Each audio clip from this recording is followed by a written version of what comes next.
Viewers, আজকে আপনাদের সামনে আনবক্সিং করব টেকনো স্পার্ক 40। তো ভিউয়ার্স, চলুন চলে যাই ফোনটাকে আনবক্সিং করার জন্য।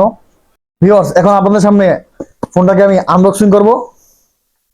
তো দেখা যাক ফোনের ভিতরে আমরা কি কি পাই।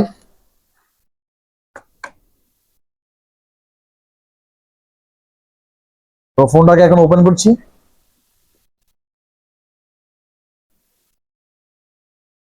দেখতে পাচ্ছেন ফোনটাতে আমরা একটা উপর থেকে ফোনটা পেয়ে গেলাম। তো আমি যদি এখন একটু বের করি তাহলে দেখতে পাবেন,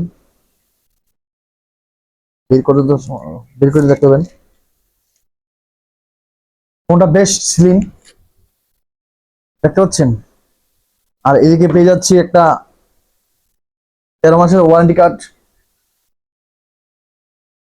আর এদিকে পেয়ে যাবেন ফোনের সাথে একটি সুন্দর একটি কাভার।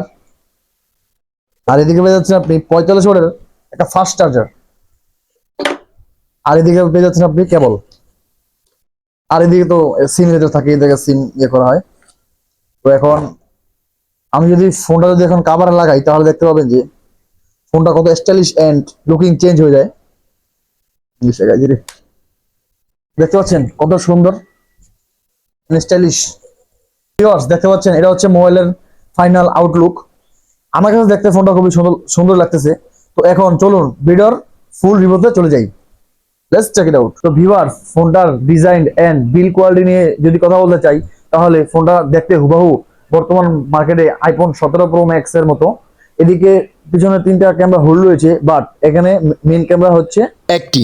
তার পাশাপাশি ফোনটিতে মেইন ক্যামেরা হিসেবে ব্যবহার করা হয়েছে 50 মেগাপিক্সেলের একটি ক্যামেরা অ্যান্ড ফ্রন্ট ক্যামেরা হিসেবে ব্যবহার করা হয়েছে 8 মেগাপিক্সেলের একটি ক্যামেরা। ফোনটা দেখতে বেশ হালকা পাতলা এবং স্লিম। আর ফোনের ব্যাটারি হিসেবে পেয়ে যাবেন 5200 mAh ব্যাটারি এতে করে। আর ভিউয়ার্স, তার পাশাপাশি ফোনটাতে স্ক্রিন প্রোটেকশন হিসেবে ব্যবহার করা হয়েছে গরিলা গ্লাস, যাতে করে আপনার ফোনটা উপর থেকে নিচ থেকে পড়ে গেলেও ভাঙার সম্ভাবনা খুবই কম। আর আর টেকনো কিন্তু ডে বাই ডে তাদের ইনক্রিজিং হচ্ছে, কারণ আগে কিন্তু আমরা দেখতে পারতাম যে ফোনে অনেকগুলো আননেসেসারি অ্যাপস দিয়ে ভরা ছিল। এই জন্য কিন্তু আমাদের ফোনে স্টোরেজ অনেক অনেক কমে যেত। বাট এই ফোনটাতে আপনি স্টোরেজ খুব কম পেয়ে যাবেন, আননেসেসারি অ্যাপ খুব কম পেয়ে যাবেন। আর যেগুলো আছে এগুলো আপনি ডিলিট করে দিলে হবে। আর ফোন তো ভিউয়ার্স, আপনারা বাংলাদেশ মার্কেটে এই ফোনটা 3টি ভেরিয়েন্ট এন্ড 4টি কালার পেয়ে যাবেন। এর মধ্যে 3টি ভেরিয়েন্টের মধ্যে হচ্ছে আপনার হচ্ছে একটা হচ্ছে 6128, আরেকটা হচ্ছে আপনার 8256, আরেকটা হচ্ছে আপনার 5G। তো ভিউয়ার্স, এটাতে আপনার ব্যাটারি হিসেবে পেয়ে যাচ্ছেন 5200 mAh ব্যাটারি। তার পাশাপাশি আপনারা এখানে পেয়ে যাচ্ছেন একটা ফিঙ্গারপ্রিন্ট সেন্সর। এই ফিঙ্গারপ্রিন্ট সেন্সরটা কিন্তু খুব ভালোভাবে কাজ করছিল।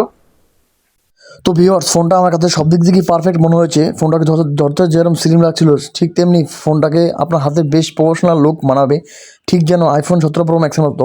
বাট আমার দুই দিক দিয়ে ফোনটাকে একটু আনফিট মনে হয়েছে। সেই দুটি দিক হলো, এক হচ্ছে আপনার ফোনের ব্রাইটনেসটা ওরা চাইলে আরটু ইমপ্রুভ করতে পারতো।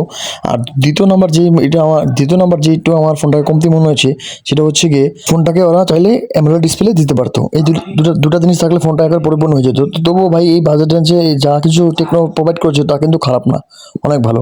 তো বিশেষ করে আপনারা এই ফোনটা নিতে পারেন।